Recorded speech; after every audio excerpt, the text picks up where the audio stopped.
Wonderful! Since the days of the ancients, men tested their mettle against one another in bouts of strength.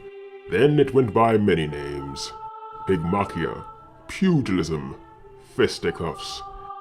Today we say boxing! Aw yeah, Granny took a tumble and I'm ready to rumble. It's R2RB for the Sega Dreamcast, baby. There was a time when this was the only game I ever wanted to play because of the hyper-realistic graphics.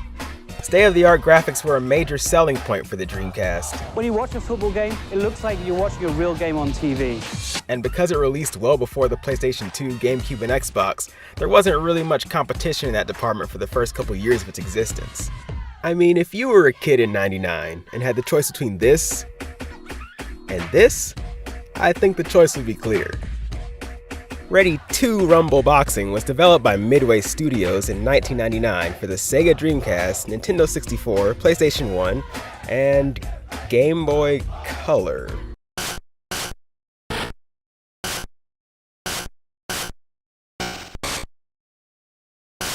Despite the rather deceptive 2 in the title, Ready to Rumble is not a sequel, but an original IP. Though eventually there would be a sequel to the game in 2000, disappointingly titled Ready to Rumble Boxing Round 2, instead of the much more appealing missed opportunity of Ready 3 Rumble. Apparently the Dreamcast version came in 2 different editions, a red disc and a yellow disc. The original red had a habit of freezing at the copyright screen, which clearly wasn't up to Sega's usual standards of quality, so the game was recalled and re-released on a yellow disc with the enticing words "hot" and "new" hastily printed on the cover. The game opens up with some glorious full-motion video introducing us to the truly interesting cast of boxers. Given the hyper-realistic look of Michael Buffer and his accompanying ring girls, I can only assume Ready to Rumble takes place sometime in the near future, where boxers are genetically engineered mutants created in a laboratory to fight for the entertainment of the masses. You may not like it, but this is what the ideal boxer's body looks like.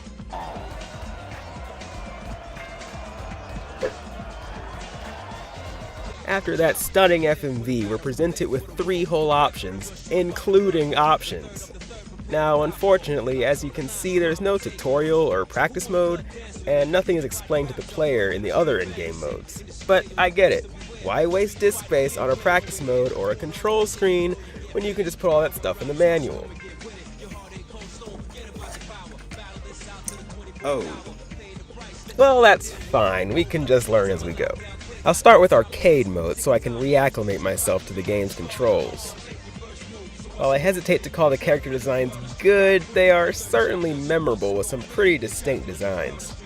I'm not sure who I want to play, but some characters are certainly more appealing than others. Much of the cast are clearly homages to real-life people. Afro Thunder's obviously a parody of Chris Rock. It's time to dance! It's time to dance! Nat Daddy is a rather unflattering caricature of Shaq. Somebody about to get beat! There's the obligatory Bruce Lee guy. Boris Nakhimov is almost certainly an Ivan Drago reference, and according to TVTropes.com, Tank Thrasher is a parody of David Tank Abbott, whoever that is. Big Willie here looks like he'll impart upon me a right old trouncing, then tell me the unsightly dimples in my cranium are caused by the unfortunate countenance of my race, and not the thrashings of his Herculean Victorian fists. Yeah, I've been waiting for this. Holy fuck, he's 108 years old? If this IGN article is to be believed, Big Willie's biography is that he's a boxer from the late 1800s who was brought to the present through a mysterious rift in time. Well, I'd say I've made the right choice. After all, what could beat over a century of experience?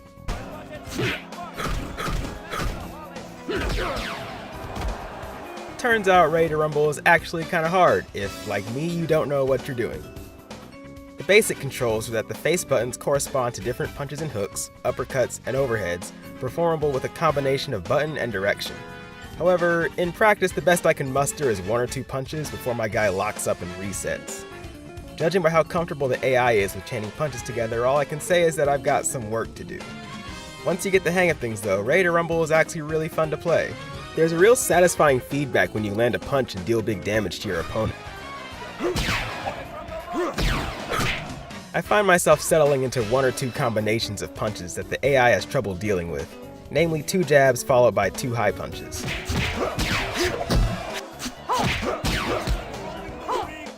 In terms of visuals, the game looks great for one that released in 1999, especially in terms of the animations. Well, some of them, anyways. While I won't fault the game for the JPEG crowds, that just came with the territory back then, I will certainly talk about the facial animations. I'm sure these expressions were impressive for their time, but I can't help but be put off by them. Playing this game is a real dip into the uncanny valley. Even as a kid, I remember being downright terrified by Tank Thrasher.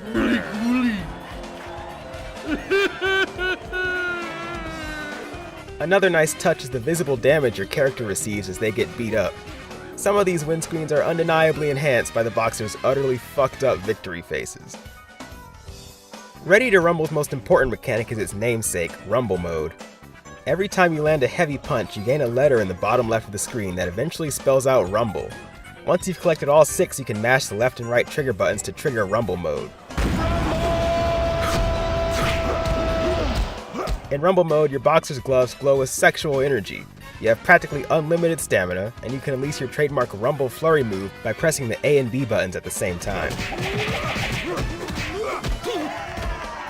Now this all sounds very impressive, but there's one huge and glaring flaw with the Rumble mechanic. You waiting for me to hit him or what, kid? Left. Yes, you can just run away like a little yellow-bellied coward till the opponent's Rumble runs out.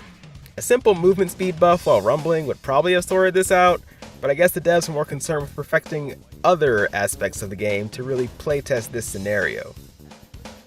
On the flip side, Rumble can be abused by the player as well. While it's possible and fun to use Rumble Mode to throw out your flashiest moves or your Rumble Flurry, the most effective practice is to just stun lock your opponent with jabs until they're down. It just works. By default, the rounds are pretty short at 60 seconds, and getting knocked down 3 times results in a loss. But while knocked down, you can hammer the left and right triggers to regenerate health faster and stand up quicker. You can also achieve this by rotating the stick as fast as possible, which is something my sister told me back when we used to play and actually turned out to be a lie meant to sabotage me that I believe to this day. If it's not already apparent, there are absolutely 0 gender or weight divisions in Ready to Rumble boxing, though I suppose in a world with genetically enhanced time-traveling super boxers, such frivolous designations hardly matter. The final match of Arcade Mode is against the reigning arcade champ and genuine specimen of peak human performance, Nat Daddy. Despite some questionable hitboxes, he's not that hard of a fight, until he does this shit. With an utterly inhuman reach of 100 inches, I can see now that the key to beating Nat Daddy will be to close that distance and play to my strengths. I simply need to get up close and personal and unleash an unstoppable flurry of complex and unpredictable rapid punches to methodically disassemble my opponent.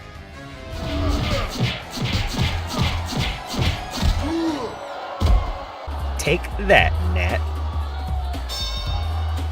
After becoming the arcade champ, you're treated to some admittedly very touching end credits, showing all the developers and team members, complete with introductions by Mr. Buffer himself. Dave Wagner!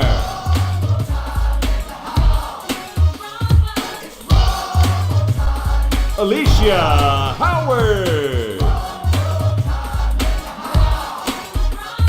These are so charming that I actually found myself sitting through the whole thing.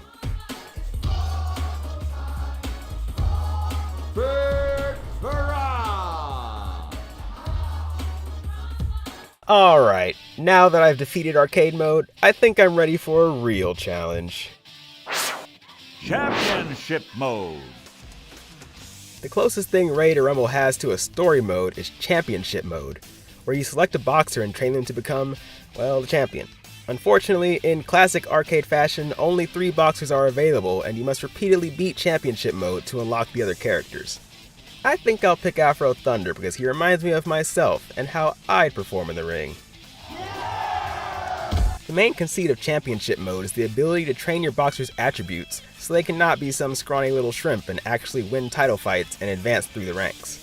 As you can see, I'm clearly destitute with a measly $1,000 to my name, so I'm gonna go ahead and do a prize fight and responsibly wager all my money. As soon as the match starts, it's all too apparent that all my stats being at 0% actually meant something. Not only am I taking a lot more damage, but 2 measly punches and my boxer is completely winded.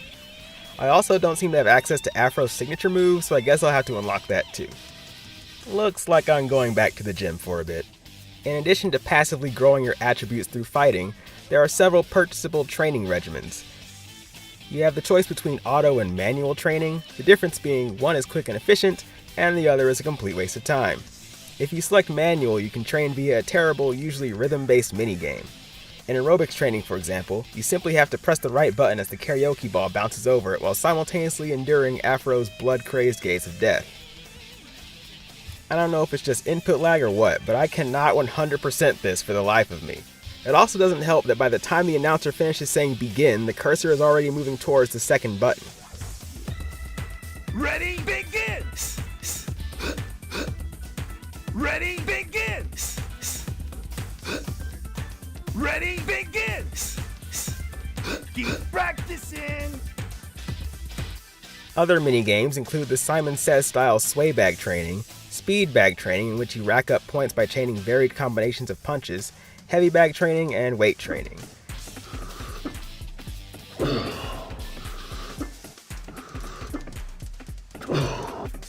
You can also purchase nutritional supplements to boost your strength and experience without all that lame training stuff. The most powerful of these is the Rumble Mass Nutrition Regime, which costs an exorbitant fee of 25,000 boxer bucks. You only have a total of 20 fights to complete championship mode, at which point your boxer expires and melts into a gelatinous puddle of rumble goop. So you've got to balance your prize fights, title fights, and losses to beat the race against the clock. Interestingly, clone matchups can also occur in championship mode. Either this is a failed clone of Afro created in the Midway Boxing Labs, or it's Afro's long-lost twin brother, Red Nut Orpha. Well, as a famous boxer once said, no pain, no gain, so you better get out there and train. Ing montage. Ladies and gentlemen, boys and girls, let's get ready to rumble!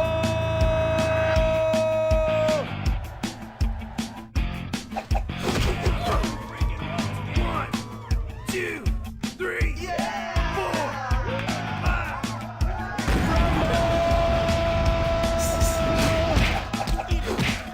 5.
If only I had known what horror awaited me at the end, perhaps I would have never rumbled at all.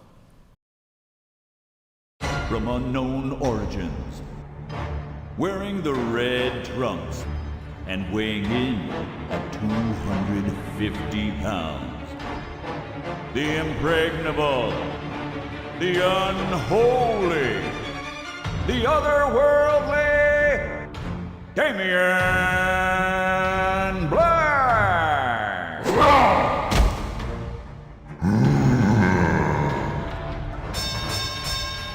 At the end of Championship mode lies the Rank 1 Gold Class secret character Damian Black. Despite having the appearance of my 12-year-old self's overpowered DeviantArt OC, he's actually kind of a chump. Turns out I consumed so much Rumble Mass that we were pretty even in terms of punching power, and he's so slow that I can often slip in a punch or move out of the way of his before his animation even finishes. In the end, I managed to lay him out by the 3rd round pretty easily.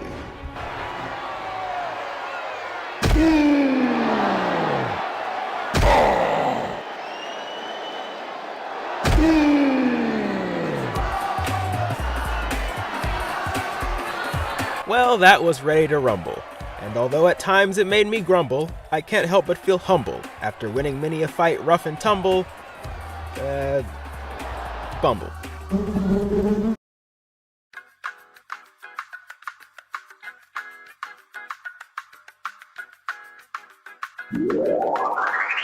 Whoa, hey guys, if you like the video, comment and subscribe, and do all the other things.